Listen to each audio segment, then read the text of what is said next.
Authority Siddipet మరియు district administration ఇద్దరం కలిసి కూడా ఇవాళ పాష్ యాక్ట్కి సంబంధించి వర్క్ ప్లేస్లో ఉమెన్కి అందించే సెక్షువల్ హెరాస్మెంట్కి సంబంధించి ప్రివెన్షన్ ఎలా జరుగుతుంది, ప్రొహిబిషన్ ఎలా జరుగుతుంది, అలాగే వాళ్ళకి ఎట్లాంటి రెడ్రెసల్ ఉంటుందో తెలియజేయడం జరిగింది. ఈ ప్రోగ్రాంలో అందరూ మాట్లాడారు. యాక్ట్ సంబంధించిన ప్రతి ఒక్క మైన్యూట్ థింగ్స్ని కూడా వివరించడం జరిగింది. ఎటువంటి వర్క్ ప్లేస్లో కూడా సెక్షువల్ హెరాస్మెంట్ అంటూ ఉంటే మాత్రం ఇంటర్నల్ కంప్లైంట్స్ కమిటీ ముందు పెడతారు. అందులో తగిన పనిష్మెంట్ ఇవ్వడం జరుగుతుంది. అలాగే ఫాల్స్ కంప్లైంట్ ఇస్తే కూడా తగిన యాక్షన్ ఉంటుంది.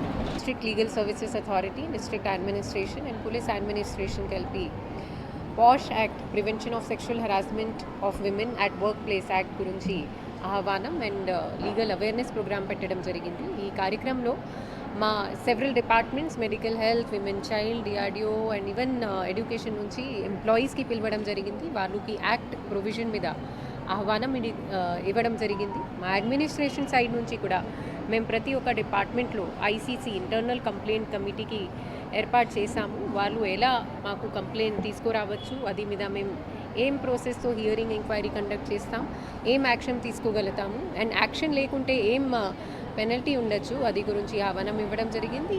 ఈ కార్యక్రమంలో ప్రత్యేకంగా మా DLSA secretary and judge madam గారు, స్వాతి గారు కూడా స్పెషల్గా అవేర్నెస్ ప్రోగ్రామ్ ఇచ్చారు.